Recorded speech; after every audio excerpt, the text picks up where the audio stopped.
Duistic Studio. Do more.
Hey everybody, it's Andrea from The Andrea Show. I know I say my name differently because I've literally lived in two separate worlds. I grew up with my name as Andrea as my birth name. My father's name is Andre, so I am Andrea. But since I've been in the East Coast for 11 years now, people have called me Andrea. So if you can relate, let me know. Nonetheless, in this video, we're going to talk about some serious current events. I just want to open up the dialogue with concerns from left or right, from minority communities or dominant race communities. It doesn't matter. I think it's important and imperative that we keep the discussion going pertaining to our concerns in every which way. It's important that we stay connected, okay?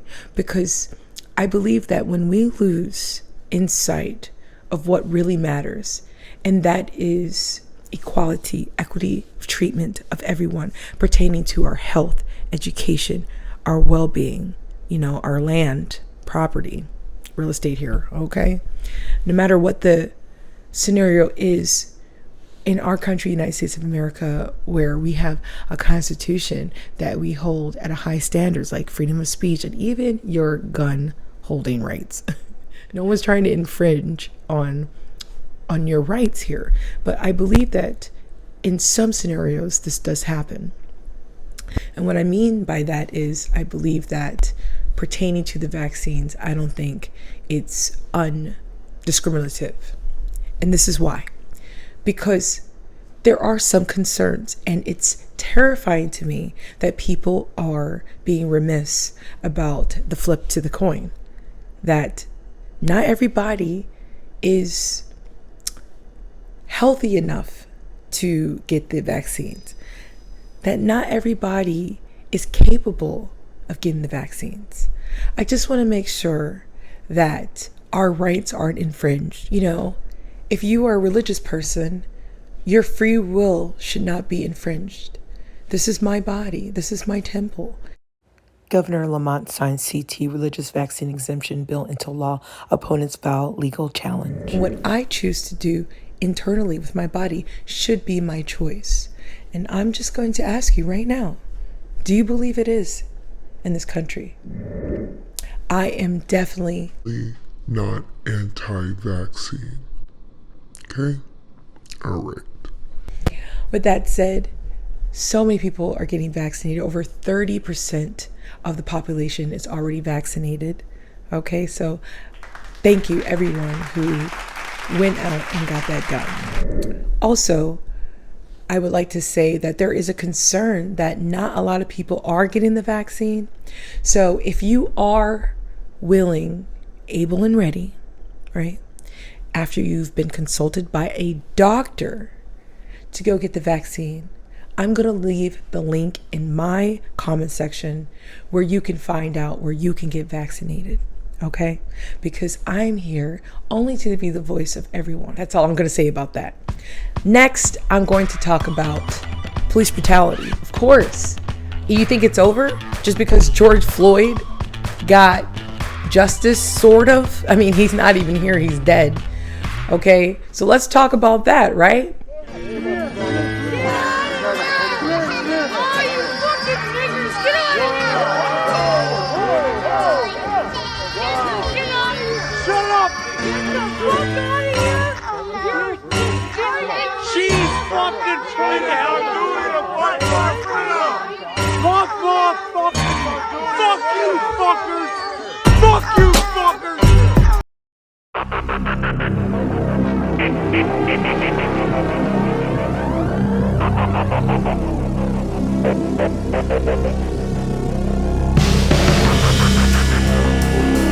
Correctional officer and his wife outside of a protest for Dante Wright, a 20-year-old who got shot. Well, because he resisted and is no longer here. I believe these protesters outside of the correctional officer's house were showing a demonstration. They want justice. Justice is the driving force to, I guess, the chaos on the left, if you want to say. I don't really think that anybody is erratic by simply reacting to what's going on. You know, if you stop killing black people unjustifiably, then you will be able to see a different flip to the coin. But how can we even see the other side when nothing changes? The problem is nobody wants to change. You know, we're in a society today where people care more about us getting vaccinated and shots in our arm, but don't care or give a damn if we get shot by the cops. So I started a hashtag, all shots matter.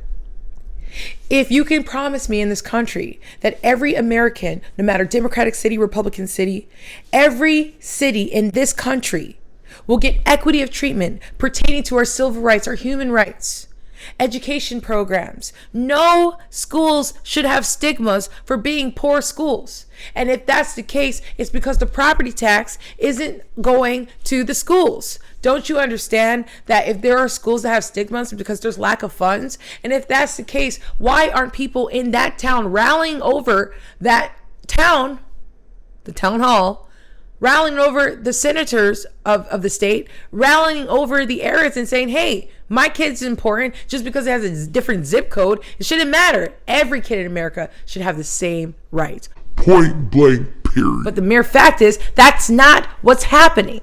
Candace Owens thinks she's the only person that cares. Come on, man. Really? No one's talking about black on black crime. Really? Because that just seems all that we talk about. She says no one cares about black on black crime. Why is Fox News saying nobody cares about black on black crime when that's all we talk about? Black people are more scared in their own black towns because of lax gun laws. Okay? And look, I'm going to put these statistics, the updated data pertaining to the numbers that are climbing and climbing every day. Every week I show these statistics and the numbers keep rising. You know what that means? People keep dying. And it's not just in Chicago.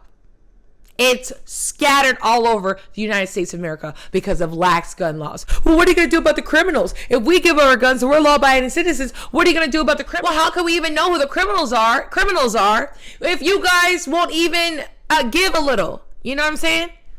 I'm not saying that you can't have your Second Amendment. Obviously, this is your Constitution. You should be able to protect yourself. Did you see the Night Stalker? I mean, because I saw it. I couldn't sleep for like 3 days. Hide your kids and your wife. Like, I understand that you want to protect you and your family, but the problem is it doesn't matter at this point. Until we get the criminals under control by associations, by policing civilly, by making sure everybody's accounted for. I mean, you got more people getting the vaccines. Almost the whole world's on board for that, but you're not on board for our kids not being safe in our schools. Sandy Hook. You're more concerned about a virus that you may or may not have than our children being safe in their own schools. Than going to the movies with your family on a Friday night eating popcorn and worried about some kid popping off. That, you know, I mean, you might love your guns and might have a collection, but if your son is mad that you put him on timeout, that might be your last freaking day. I mean, just make it make sense is all I'm saying, America. Just make it make sense. Listen, I'm not oblivious to this. I'm 35 years old, and I know what happens to people that fight for what's really right.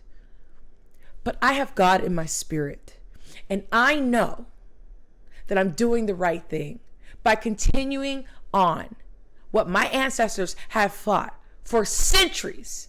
And that is the right to have equity of treatment and equality within this country. It has not fully happened just yet. And don't tell me that because Kanye West is a billionaire doing God knows what, that black people are liberated.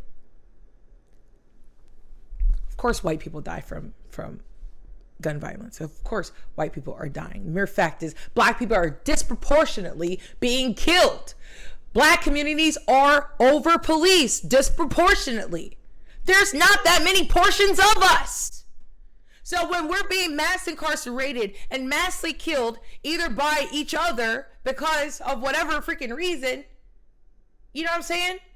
And you got the nerve to tell me that you don't want black people in your freaking town. Well, tell me, why not? You know what? I'm going to try to take something from White Fragility, which is a great, amazing book. Right now, I'm reading stuff from the beginning. If you're not following my show, we read. And I want to read this to you guys.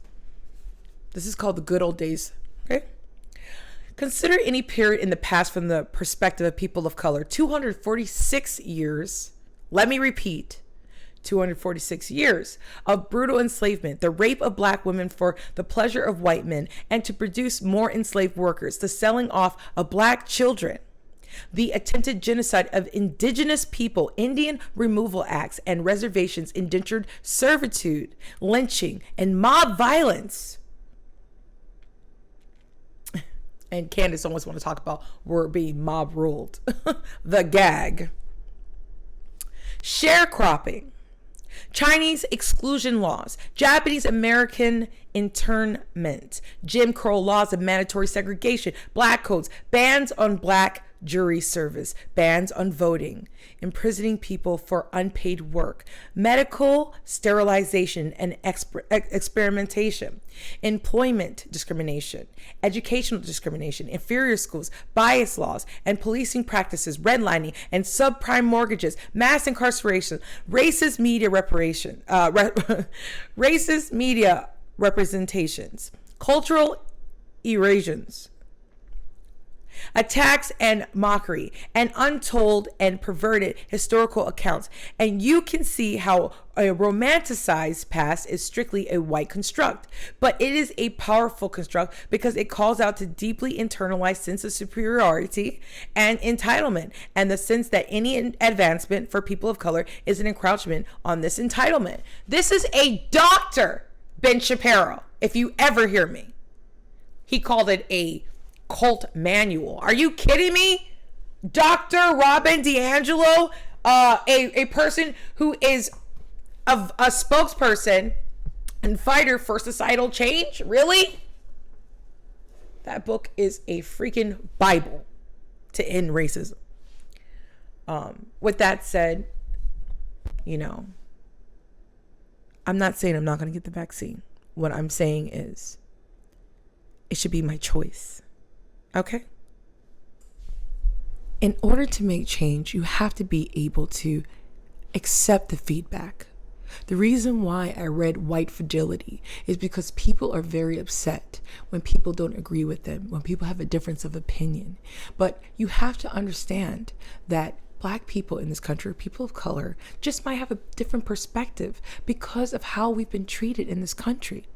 All of a sudden, America wants Black people to trust everything the government does, or people of color. But the government and people of this country, dominant race, hasn't really been that good to us. All I'm saying is, if you guys care so much about everyone's lives, right? All lives matter. Then you would include not only the vaccine, but also ensure that educational programs, educational prosperities are distributed equally. You will make sure that not only does your Second Amendment matter, but also imperatively that your first one does too, as well as the right to due process. How many payouts are there for injustice? How much of that money could be going to building our communities, going to the schools for programs? How much of this money that you pay for your taxes is being allocated towards people just not doing their job right?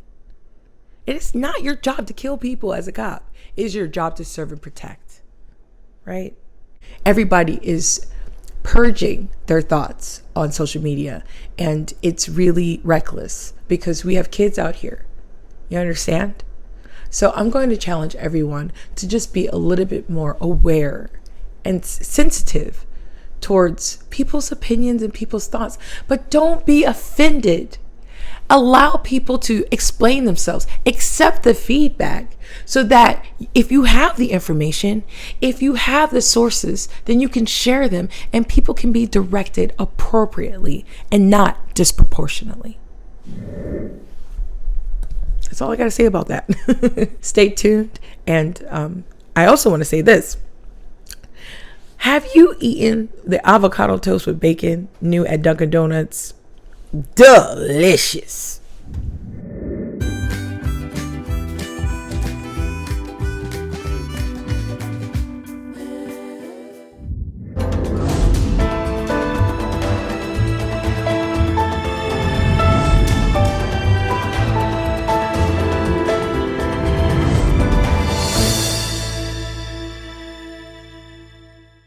Please believe me.